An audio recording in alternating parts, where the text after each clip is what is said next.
Hello guys आज bitcoin around 47,000 $50,000 का हो चुका है। लेकिन एक टाइम पे यही बिटकॉइन सिर्फ $1 या उससे कम भी था। तो ऐसा क्या हो गया कि ये इतना महंगा हो चुका है आज? और क्या बिटकॉइन के कुछ बेनिफिट्स और भी है? क्या टेक्नोलॉजी है? तो आज हम इस चीज़ के बारे में अच्छे से समझने की कोशिश करते हैं।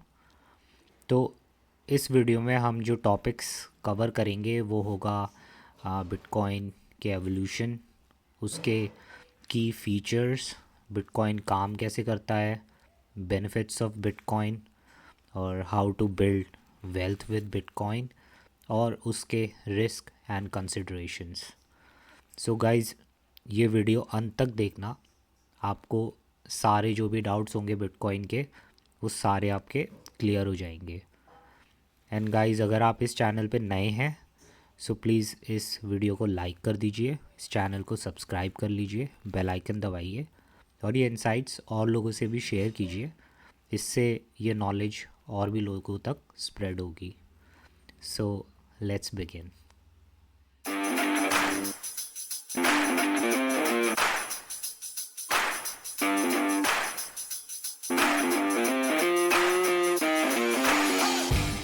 ग्रेट। सो गाइस, बिटकॉइन होता क्या है actually? It's a crypto currency और ये एक तरीके का डिजिटल और वर्चुअल फॉर्म ऑफ करेंसी है जो कि क्रिप्टोग्राफी सिक्योरिटी के लिए, और ये ऑपरेट करता है डिसेंट्रलाइज्ड नेटवर्क्स पे, जिसे हम ब्लॉकचेन बोलते हैं। अब जो ब्लॉकचेन टेक्नोलॉजी है, मैंने इस पे एक डिटेल्ड वीडियो भी बनाई थी। अगर आपको जानना है ब्लॉकचेन होता क्या है, टेक्नोलॉजी कैसे काम करती है, कैसे एल्गोरिथम्स पे, सो ऊपर आई बटन पे दिए लिंक पे आप जाके वो वीडियो चेकआउट कर सकते हैं। सो गाइस, इसकी इम्पोर्टेंस क्या है? Crypto currency offers individuals great financial freedom, privacy, and control over their money compared to traditional fiat currencies. So guys, जो पहले जो fiat currencies होती थी, अब उसमें बहुत ज़्यादा प्रॉब्लम होती है क्योंकि इन्फ्लेशन की वजह से और मनी प्रिंटिंग की वजह से उसकी वैल्यू अपने आप ही कम होती चली जाती है। मतलब एक मैं आपको एनालॉजी देता हूँ कि जैसे आपको पानी पीना है और अगर आप किसी को पानी ग्लास में दे रहे हो तो वो पानी गिरेगा नहीं। आपने किचन से पानी भरा वो ग्लास में और अपने फ्रेंड को जाके दे दिया, तो जो पानी की जो वैल्यू जो स्टोर जिसमें है वो तो वही रहेगी, वो वेस्ट नहीं होगा। ओके। अब जो यहाँ पे ग्लास है, that is currency, that is fiat currency. Okay, मतलब मोड ऑफ ट्रांसफ़र। और जो पानी है डैट्स मनी। ओके। तो अगर हम फिएट करेंसीज की बात करें, अगर उस दोस्त ने पानी मांगा है और आप ट्रेडिशनल मेथड्स की तरह हाथ में ऐसे पानी रख के अपने दोस्त को दोगे तो सारा पानी ड्रिप हो जाएगा। तो ये जो हमने हाथ यूज़ किया है पानी देने के लिए, वो ट्रेडिशनल मेथड है। मतलब उसकी वैल्यू वैसी कम होती जा रही है। जब तक तुम अपने हाथ में भरा हुआ पानी दोस्त तक लेके जाओगे वो सारा गिर चुका होगा, उसकी वैल्यू ही ख़त्म हो रही होगी। तो बिल्कुल ऐसे ही फिएट करेंसीज़ का भी होता है। हम लोग बहुत ज़्यादा करेंसीज़ को, फिएट करेंसीज़ को अगर हम स्टोर करके रखेंगे, अपने पास जमा करके रखेंगे, तो इन्फ्लेशन की वजह से उसकी बाइंग पावर कम होती रहती है। वो सिर्फ एक नंबर में तो आपका बढ़ जाएगा लेकिन उसकी बाइंग पावर कम होती जाएगी। मैंने इस चीज़ से रिलेटेड एक डिटेल्ड वीडियो भी बनाई थी, तो आप ऊपर दिए गए आई बटन पे क्लिक करके आप वो वीडियो भी देख सकते हैं। मनी वर्सेस करेंसी, क्या डिफरेंसेस होते हैं। Okay, great. सो अब हम समझते हैं एवोल्यूशन ऑफ बिटकॉइन। ये बिटकॉइन शुरू कब से हुआ? Bitcoin was created in 2009 by an anonymous person और group of people using the pseudonym Satoshi Nakamoto. तो ये अभी क्लियर किसी को है नहीं, ये एक बंदा था या एक ग्रुप था, अनोनिमस लोगों का ग्रुप था, जिन्होंने इसका नाम दिया सतोशी नाकामोटो। तो ये 2009 में स्टार्ट हुआ था।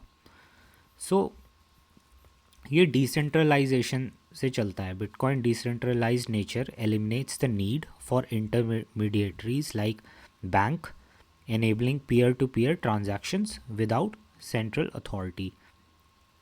तो यहाँ पे कोई सेंट्रल अथॉरिटी नहीं है। यूजुअली जो सेंट्रलाइज सिस्टम होता है उसमें लेजर कीपिंग होती है, खाता रखते हैं। तो एक जगह अगर वो है तो वहाँ मैनिपुलेशन भी होती है। पहले कितने स्कैम्स हुए हैं। तो बिटकॉइन अपना चलता है ब्लॉकचेन पे। वहाँ पे एक अगर ट्रांजैक्शन आपकी वैलिडेट हो गई तो वो ब्लॉकचेन में कोई भी देख सकता है। That's public ledger, okay. और बहुत सारे कंप्यूटर्स नेटवर्क पे ज्वाइन होते हैं। अगर एक को हैक कर दिया तो बाकी सबसे पता लग जाएगा कि ये मैच नहीं कर रहा है। तो ये बहुत मुश्किल हो जाता है इसमें ऐसे इस तरीके से हैक करके चेंज करना। तो ये बहुत अच्छी टेक्नोलॉजी पे चल रहा है। अब गाइस बिटकॉइन के की फीचर्स हम समझने की कोशिश करते हैं। एक तो सबसे पहला है उसका लिमिटेड सप्लाई है। फिएट करेंसीज़ की तरह नहीं कि तुम प्रिंट करते जा रहे हो जितना मर्जी, फेक रिसिप्ट्स बनाए जा रहे हो, वैसा नहीं है। इस पे जब बनाया था इसका स्टार्टिंग में हमारा मैक्सिमम सप्लाई हम 21 मिलियन कॉइन्स ही रख सकते हैं, making it a deflationary asset. अब ये समय रहते रहते बढ़ता ही रहेगा। फिएट करेंसीज़ की तरह नहीं है कि वो इन्फ्लेशन में कम होता जाए उसकी बाइंग पावर।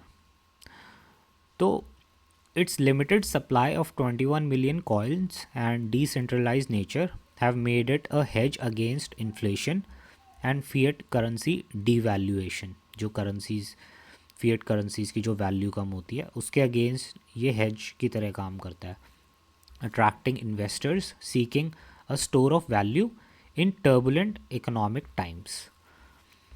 अब का इस सेकंड जो इसका की फीचर है दैट्स ट्रांसपेरेंसी।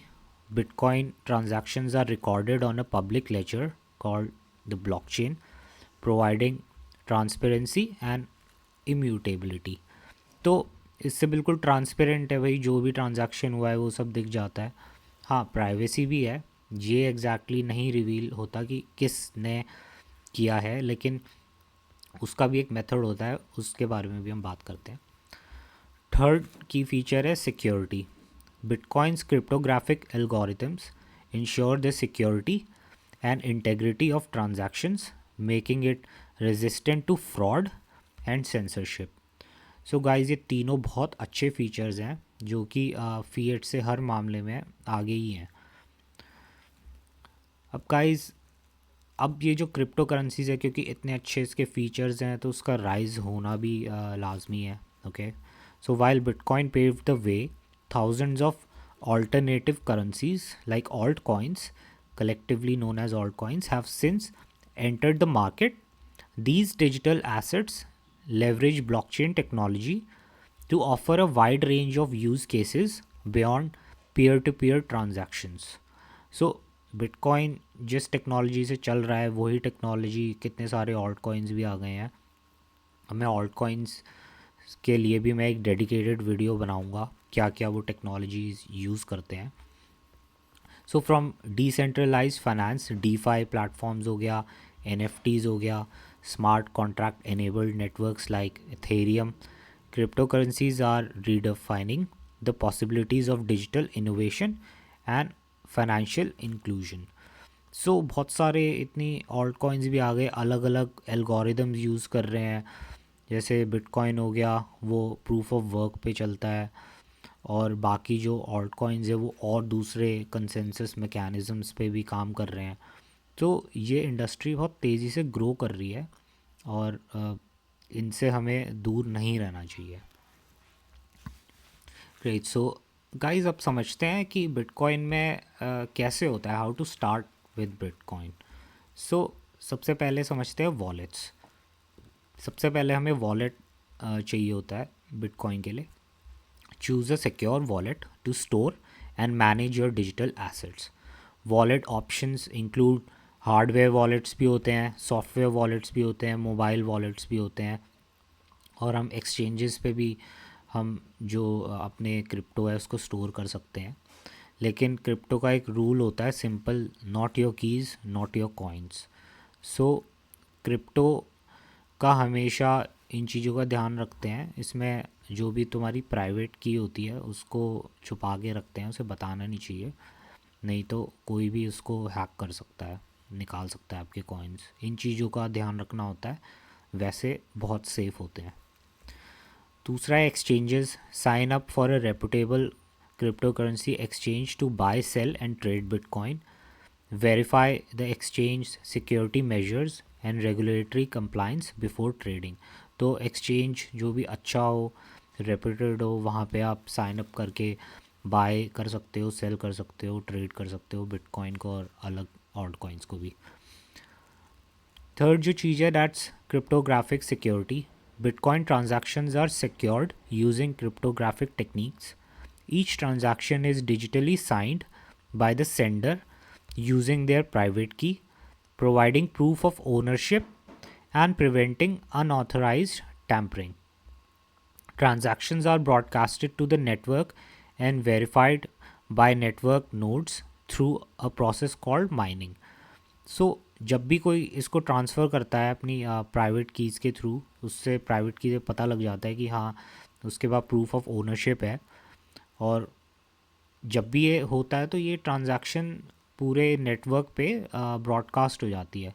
तो जितने भी पार्टिसिपेंट्स हैं लोग, वो उसको वैलिडेट करते हैं। इस वैलिडेशन, इस प्रोसेस को माइनिंग बोलते हैं। मैं माइनिंग से भी रिलेटेड एक वीडियो बनाऊंगा, कैसे माइनिंग होती है, क्या क्या खर्चे होते हैं, और क्या क्या हमें हार्डवेयर सॉफ्टवेयर क्या क्या चीज़ें होती हैं, उसके बारे में भी एक डिटेल्ड वीडियो बनाऊंगा। The next thing is educate yourself about Bitcoin and cryptocurrency through books, online courses, forums, reputable sources to make informed decision। क्योंकि बिटकॉइन का बहुत ज़्यादा क्योंकि कोई भी टेक्नोलॉजी होती है तो स्कैमर्स भी होते हैं, तो उन चीज़ों का ध्यान रखना होता है। ऐसी स्पेकुलेशन में आके कोई भी करेंसी आपने ले ली या गलत जगह पे जाके कुछ कर दिया, तो इन सब चीज़ों से दूर रहना चाहिए, अपने आप को एजुकेट करना चाहिए, तभी उन चीज़ों में एंटर करना अच्छा रहता है। अब हम समझते हैं guys how bitcoin works. So bitcoin काम करता है प्रूफ ऑफ वर्क। जो माइनिंग होती है उसका प्रोसेस, जो कंसेंसस मैकेनिज्म है, that's proof of work. Mining is the process by which transactions are verified and added to the blockchain. Miners compete to solve complex mathematical puzzles, with the first miner to find a valid solution receiving a reward in the form of newly minted bitcoins. So जो miners हैं वो machines अपनी लगाते हैं, complex mathematical puzzles वो solve होते हैं, तो जो भी miners हैं उनको rewards मिलते हैं fees के structure में। तो ऐसे माइनिंग होती है बिटकॉइन की। The next is transaction validation. Once a miner successfully solves a puzzle and creates a new block, the block is broadcasted to the network for validation. Network nodes independently verify the transactions in the block, ensuring that they comply with the consensus rules of the Bitcoin protocol. Once validated, the block is added to the blockchain and the transactions it contains are considered confirmed. तो जैसे ही वो network में वो transaction आएगी तो सारे miners, क्योंकि independent हैं, वो उसको वेरीफाई कर सकते हैं सारे जो कंसेंसस रूल्स हैं उसके हिसाब से। सो जैसे ही वो वैलिडेट हो जाती है तो वो ट्रांजैक्शन हमें कंफर्म्ड दिखाने लग जाता है। नेक्स्ट है wallet and addresses. Bitcoin users interact with the network through digital wallets which store their bitcoin addresses and private keys. जिसमें दो चीज़ होती है, एक पब्लिक की होती है, एक प्राइवेट होती है। तो जब भी हमें बिटकॉइन रिसीव करना है या किसी को भेजना है तो हम पब्लिक की मांगते हैं या अपनी पब्लिक की ही सेंड करते हैं। अगर मुझे किसी पर्सन बी को सेंड करना है तो मैं पर्सन बी की पब्लिक कीज़ मांगूंगा, वो ही मैं डालूंगा जहाँ पे मुझे ट्रांसफ़र करने हैं। और अगर मुझे चाहिए तो मैं भी अपनी पब्लिक कीज़ ही दूंगा, प्राइवेट कीज़ शेयर नहीं करते हैं। A Bitcoin address is a unique identifier used to send and receive bitcoins, जो public address है. It is derived from the user's public key and is often represented as a string of alphanumeric characters. बहुत ही अलग अलग characters का बहुत बड़ा सा number होता है alphanumeric. The private key is used to sign transactions and prove ownership of the bitcoin associated with the address. तो जो प्राइवेट की है उसका काम होता है कि वो ओनरशिप प्रूव कर रहा है। तो अगर आपका एड्रेस है, वहाँ पे बिटकॉइंस हैं, आपने अगर किसी और को अपनी प्राइवेट कीज़ दे दी, मतलब आप अपने कॉइन्स की ओनरशिप आप उसको दे रहे हो, इसलिए कहते हैं प्राइवेट की कभी मत दो। राइट, अब गाइस हम बिटकॉइन के थोड़े बेनिफिट्स भी समझते हैं, क्या क्या बेनिफिट्स हैं। इतनी सारी अच्छी टेक्नोलॉजी है तो बेनिफिट्स क्या हैं। पहला है financial freedom. Bitcoin provides individuals with greater control over their money, enabling borderless transactions, financial privacy and protection against inflation. So क्योंकि ये ग्लोबल करेंसी है तो ये आप ग्लोब में कहीं भी किसी को भी बेच सकते हो, कोई भी बॉर्डर्स का कोई इम्पैक्ट नहीं होता। और इसका मोटिव, इस रेवोल्यूशन का मोटिव ही यही था कि बी योर ओन बैंक, तो अपने पैसे को खुद संभालो, इन्फ्लेशन का भी इस पे असर नहीं होता। हाँ, बहुत ज़्यादा वोलेटाइल होता है, बहुत ज़्यादा, लेकिन उतना इस पे इन्फ्लेशन का फ़र्क नहीं पड़ता है। The next is investment opportunity. Bitcoin has emerged as a viable alternative investment asset, offering potential for capital appreciation and portfolio diversification. So guys, ये मैंने बताया 2009 में ये $1 से भी कम था, आज अराउंड $50,000 हो गया है। सो ये बहुत ही अच्छा वायबल इन्वेस्टमेंट एसेट है और कई लोग स्टॉक्स लेते हैं, तो साथ पे अपना पोर्टफोलियो डाइवर्सिफिकेशन के लिए भी बहुत सही है। लोग अपना थोड़ा कुछ परसेंट बिटकॉइन में भी डाल सकते हैं, अदर ऑल्ट कॉइन्स में भी डाल सकते हैं, अच्छे से रिसर्च करके। Next is innovation. Bitcoin's underlying technology, blockchain, has sparked innovation in various industries, including finance, supply chain, and digital identity. तो अब ये जो ब्लॉकचेन टेक्नोलॉजी है ये यूज़ होती है क्रिप्टो करेंसीज़ में, लेकिन यही टेक्नोलॉजी और भी कितनी सारी फील्ड्स में यूज़ हो रही है। काम, बहुत सारी इंडस्ट्रीज़ का काम बहुत ही ज़्यादा इजी, सिक्योर वे में करने के हेल्प करती है। तो ये बहुत ज़्यादा इनोवेशन के लिए बहुत ज़्यादा और अच्छा पोटेंशियल है इस टेक्नोलॉजी में। अब गाइस, हम बिटकॉइन से वेल्थ कैसे हम जनरेट कर सकते हैं। एक तो तरीका हो गया डॉलर कॉस्ट एवरेजिंग, जिसे DCA बोलते हैं। अब DCA पे भी मैंने एक डिटेल्ड वीडियो बनाई है, आप वो चेकआउट कर सकते हैं आई बटन में जाके, वो स्ट्रैटेजी कैसे होती है। It is usually by implementing regularly investing a fixed amount of money into Bitcoin over time regardless of price fluctuations. लेकिन जैसे आपने एक महीने में सोचा कि मैं $1000 में इन्वेस्ट करूँगा, तो हर महीने आप इन्वेस्ट कर सकते हो। इससे ये फ़ायदा है कि मार्केट की टाइमिंग करने की ज़रूरत नहीं है, हर महीने आपने इतना सोचा है, आप उतने अमाउंट करते रहो। इसको डॉलर कॉस्ट एवरेजिंग बोलते हैं। Next is long term holding या हॉडलिंग। Hold onto your Bitcoin investments for a long term, taking advantage of the asset's potential for long term appreciation. Next is diversification. Consider diversifying your investment portfolio with Bitcoin to hedge against traditional market risk and potential economic downturns. So ये hedge के लिए भी बहुत अच्छा है। So ये कुछ strategies हैं। बाकी हमेशा जब भी इन्वेस्ट करते हैं तो उसके फंडामेंटल और टेक्निकल एस्पेक्ट्स भी देखना बहुत ज़रूरी होता है। ग्रेट, सो गाइस, अब हम बिटकॉइन के रिस्क और इम्पॉर्टेंट थिंग्स टू कंसिडर वो चीज़ समझने की कोशिश करते हैं। एक तो होता है वोलेटिलिटी। अब जो बिटकॉइन है वो हाईली वोलेटाइल एसेट है, उसमें अब क्योंकि आप ट्रेडिशनल मार्केट्स में देखोगे, अगर कोई शेयर 10% गिर गया तो इतना हवा शोर मच जाता है कि मार्केट क्रैश हो गया है। लेकिन ये एक ऐसा एसेट है जो बहुत ज़्यादा वोलेटाइल है, 20% 30% भी ड्रॉप हो सकता है और दोबारा वहीं पे आ जाएगा, या बहुत ज़्यादा पंप भी कर जाता है।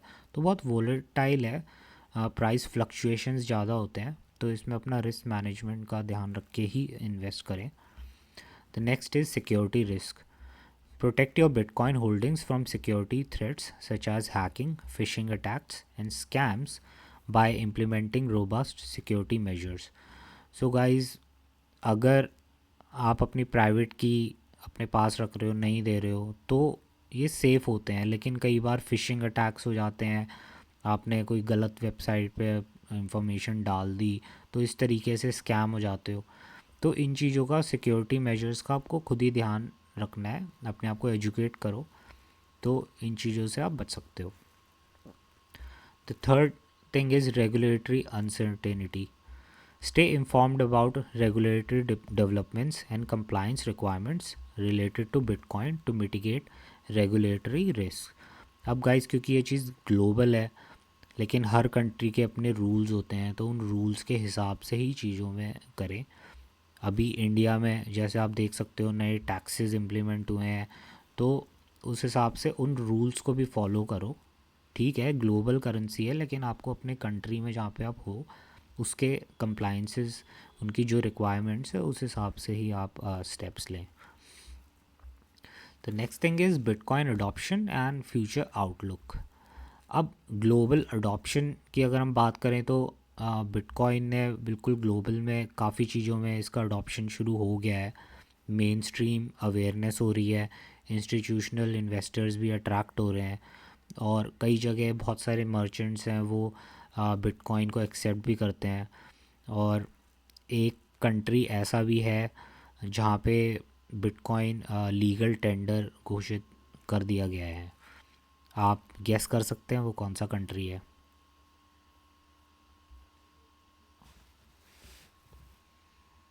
वेल, अगर आप गेस कर सकते हैं तो उसका आंसर मेरे को कमेंट्स में दीजिए। Okay, right. So the next is institutional investment. Institutional investors, corporations, and financial institutions are increasingly allocating capital to Bitcoin as a store of value and hedge against fiat currency devaluation.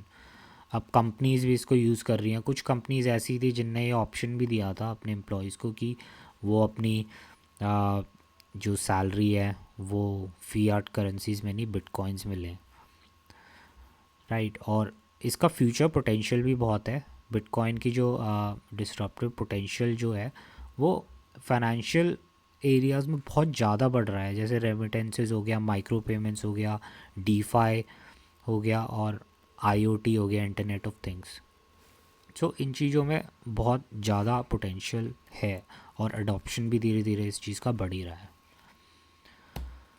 So guys, अब इस चीज़ का क्या हम conclusion देख सकते हैं? Conclusion यही है कि ये बिटकॉइन एक पैराडाइम शिफ्ट को रिप्रेजेंट करता है. इन अ वे हम जो परसीव करते हैं, जैसे मनी को, जैसे हम इंटरेक्ट करते हैं, वो हम अलग तरीके से भी कर सकते हैं. ओके, ज़रूरी नहीं है कि हम फिएट की तरह ही करें. जो फिएट करेंसीज होती हैं वो मोड ऑफ ट्रांसफ़र होता है. Okay, it is not the money, it's the mode of transfer.